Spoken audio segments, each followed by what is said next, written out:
Today we have a great malicious compliance story where somebody refuses to pay the Uber driver for waiting for them. We'll get into that in a bit, but first, malicious compliance on 2 store managers. I work at a restaurant that's 2 different restaurants. The names have been changed to protect the innocent, or not so innocent. I'm a dishwasher. FM, female manager, before she was fired for a totally different reason. If you want to hear it, ask. Male manager, me and the workers. Incident 1. Back in our sink area, we have 2 things we can turn on for dishwashing liquid and sanitizer. These have special caps, or are supposed to, which is important later, to let it mix with water while the sink fills. One night I walk back there to get to work and the water is filthy. So, being the nice employee, I walk up to our manager to tell her about the filthy water and that I'd have to redo it. Female manager, the water needs to be redone. Female manager in a, "I'm the manager, hear me roar" tone. "You're not redoing it, I just filled it." I wanted to go off on her and tell her to look at it, but decided on malicious compliance. I say, "You're the boss." Come to find out later, the cap on the dishwashing liquid wasn't in it. It was the wrong one. I really wanted to come in the next day to hear everyone complain some of the dishes were dirty. Just so you know, I didn't wash all the dishes in the water, just the ones before the kitchen dishes came back. We can't wash the same dishes since they're chicken dishes. Incident 2. This happened last night and told my buddy that this was great for malicious compliance. So we have to leave at a certain time every night, but male manager keeps putting new things for me to do, which adds more work and hours onto how long it takes. He calls his overnight workers slow and says, "If you worked at other stores, you'd see how quickly it can be done." Last night was the breaking point for some of us slow workers. According to one of my workers, this was the conversation that happened that day. The worker said, "The reason why we get out of work so late is because the day shift leaves us with dishes back there. I wish we could dip out early." The male manager said, "You should dip out early so I don't have to pay overtime." That night, we decided to leave early except our nice manager. Worker told her to not worry about the other kitchen dishes, and I felt bad for her, just not the manager. And this is a great example of a poor workplace. All I'm saying is, you can the people that are lost causes, and you run through walls for the people that actually do their jobs. I think the main problem comes down to these managers probably just don't really care enough to properly do their jobs, which I understand if they don't really care about the job, if they're just there for the paycheck, but they can't do it half-heartedly and expect everything to just work out, especially not ribbing their workers for not somehow getting work done even faster and needing overtime. Also, hi, I'm Steven, and if you guys enjoy awesome stories of revenge, why not hit those like and subscribe buttons down below? That said, our next story is, "You talk too much." Wait, why are you so quiet? I used to work as one of 3 assistants for the engineering/research and development department of a medical company. My desk was situated between the other 2 assistants, and we were all in the middle of a cube farm. It was problematic because everyone who had to go anywhere had to come by my desk. They would stop, say hello, and no matter how hard I tried, they'd start chatting. This, of course, impacted my work. After a certain point, my supervisor pulled me into an office and told me that I'm talking too much, that it's impacting my work, and to not talk so much with people. I asked her to give me a script for what to say to people, and she didn't have anything to offer. I was in counseling at the time, and I asked my counselor the same question. She said to use the phrase, "I won't talk to you right now," and return to my work. I'm a bit of a people pleaser, and that's too abrupt for me, so I stopped talking to everyone. After about a week, once again my supervisor calls me into the office. She asked me what's wrong. I told her nothing was wrong. She said people are complaining that I'm being antisocial. I said, "You told me to stop talking to people, that I was talking too much, and it was impacting my work, so I did." She said, "I didn't mean it like that." Once again, I asked her to clarify exactly what I should and should not say, how much conversation was too much, and what to say when the conversation went on too long. Again, she had no response. She said, "Just don't talk too long." I returned to work. One of our lab techs was one of the chattiest and one of the worst offenders. She came by my desk one day, we exchanged greetings, and she started chatting. I quietly told her that I'd gotten in trouble for talking too much, and I needed to get back to work. She respected that and walked away. I did that a few more times, and the point got made to the office. It didn't make my supervisor look particularly good because everyone knew when I said I was in trouble what the source was. And when the layoffs came sometime later, guess who was the first to go? Don't get me wrong, it was a blessing in disguise. The severance was amazing. They paid for job placement training, gave us 9 months notice, and once our termination date came, they paid us out in regular paychecks, not in the lump sum. During that time for me, almost 3 months, I accrued vacation and sick time the whole time. They cashed it all out at the end. The week after my severance package ran out, I found a job at another division of the same company and continued for another 11 years. To be fair though, I think it's a real problem for a number of people where they get too caught up in the talking. Obviously, the supervisor and OP both kind of took it to a little bit more extreme levels. But I know of even like teachers who you could get rambling about nonsense topics for the whole lesson period. It would become a game for the students in the class to try to find the right topics and phrases and questions to get them to keep talking about the Ramones and whatnot. It would go the whole class. Our next story is, don't want me to cold transfer ticked off customers to the manager? Okay then. I was a technician working in a lab. My job was to repair car parts for this third-party repair company. The company made such monumentally stupid decisions in a very short span, then over 50% of the call center all quit within 3 days of each other. So the company started dragging employees from other departments, kicking and screaming into the call center. Every day I'd walk in and ask the building manager, "What's up today? Am I doing my job or am I answering phones?" And he'd sigh and say, "Answering phones." Well, I quickly learned what made a lot of the call center quit. You see, at this company, we had a really good warranty policy, lifetime warranty on the part, regardless of who owns it at any given time. If it has our stickers on it and the sticker hasn't been defaced, we will service it for free. If you aren't happy with the quality, you can ask for a refund if you were the original person who sent it in for work in the first place.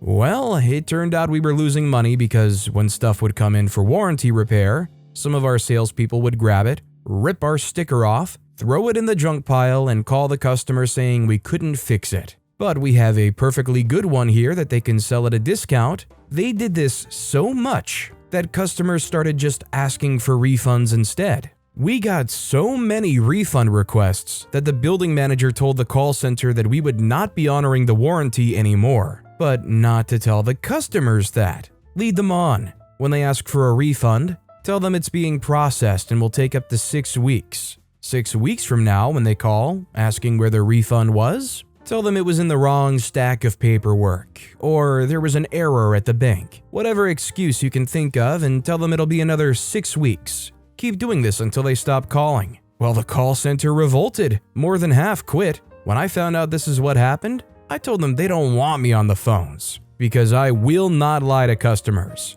Building manager said tough crap. Till they can hire more people for phones, I'm stuck here. So, when someone called, ticked off that they haven't received their refund, I profusely apologized, let them know I'm sure there's a good explanation. Let me get you a manager. And I cold transferred them to the building manager. He'd come back to his desk, find like 30 people on hold in his queue. He got ticked, told me to stop cold transferring people. So I stopped cold transferring people. Every 3 to 4 minutes, I'd let a new customer know I can get them the manager. I'd transfer them, get up, walk over to the manager's office, and tell the manager, "Hey, so-and-so from X company is on your line, ticked off that you're refusing to give them a refund. Have fun." Eventually, I got pulled into a meeting with him and the CFO, and was told in no uncertain terms that if I continued to do so, I would be fired. I reminded them that the only reason this is happening in the first place is because A, they came up with this crappy plan in the first place,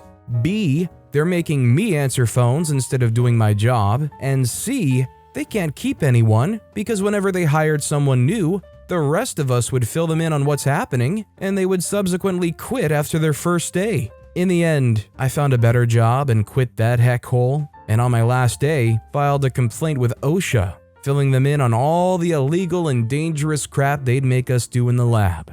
I suppose if this is like your last resort, you need this job for the money, you might be a little incentivized to just be quiet about it, but I'm surprised with the sheer amount of turnover that they didn't have enough complaints about this clearly illegal thing happening here. There's no way that they had a warranty and all of a sudden go, well, let's just not honor it. The employees know that you're not honoring it. You foster a terrible work environment and not get busted for it. Our next story is, you need to take that shirt off? Let me get my Scottish accent ready first. Good evening, everybody. This is your neighborhood drive-thru operator / algebra teacher. This story is about my least favorite of the two jobs that ends up getting the brunt of the MC up in here, drive-thru. We've run through a myriad of managers, a platoon of mid-20s people trying to desperately make their mark on the world, while the rest of the crew just try to make it through their shift. The only through line has been Alberto, the owner of the fast food restaurant Mendy's.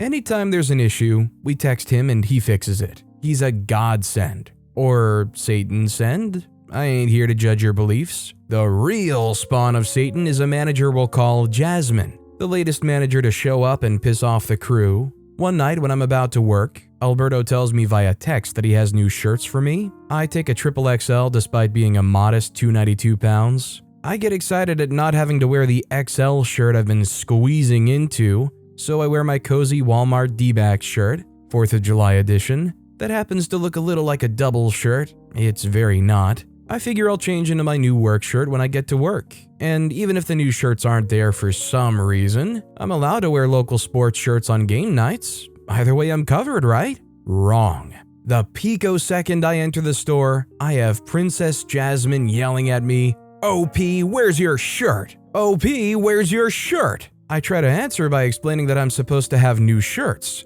She says, "No, those aren't yours. Where's your shirt?" I text Alberto and ask if I can wear the D-back shirt, seeing where mine are missing. He says yes, and says he'll text Jasmine and to not worry about it. I start to punch in, and Jasmine literally pushed me away from the register, saying I'm out of uniform. Then she turned the heat up on the situation. "OP, do you freaking hear me? Take off your shirt now!" Enter Malicious Compliance. I ripped that thing off Magic Mike style and tossed it almost in the fryer, letting my fatness out and my new nakedness. It felt like Burning Man was about to start. Jasmine was in slow motion shock the whole time as I yell, "Get in my belly!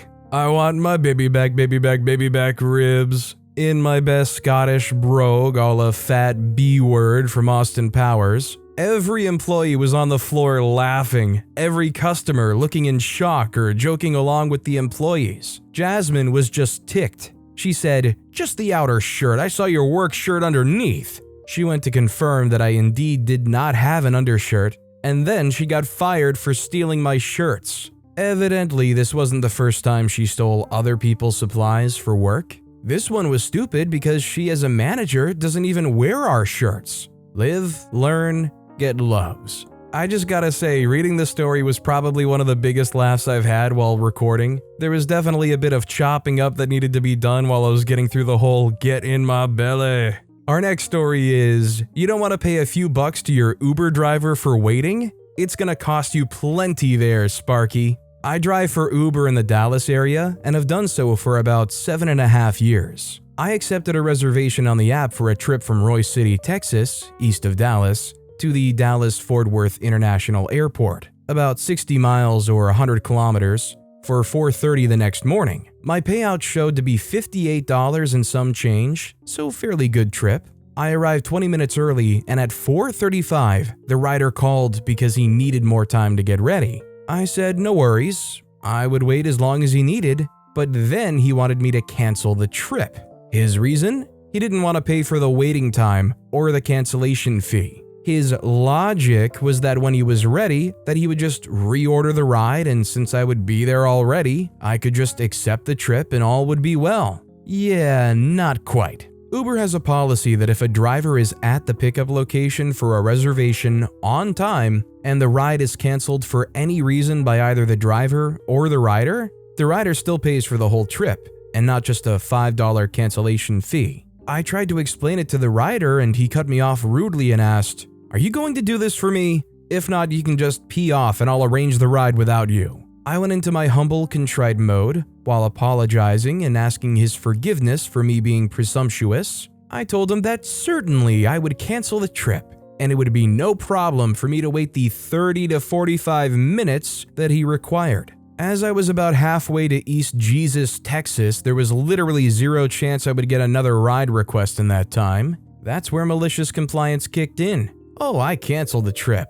just as he requested and demanded. Marked it as a no-show. He paid Uber twice, and I got paid twice for the trip. Wonder how long it took for him to realize it. Poor idiot even tipped me after he got to the airport. Honestly, this guy deserved every little bit of what happened to him here. Uber drivers honestly probably don't get paid quite nearly enough compared to all the crazy excessive fees they take from the customers. You spend your time getting up at 4:30 in the morning, even earlier, to provide that service and get flaked on like that? Try to get cheated out of waiting there for 30 minutes like you're some video game NPC that can just wait and not have a conscience? Absolutely not. But with that being said, that's all the time we have for today. Now, if you want to hear another awesome malicious compliance story, check out that video on the left. Or if you missed my latest video, check out that video on the right. That said, I'll see you all next time with some more stories.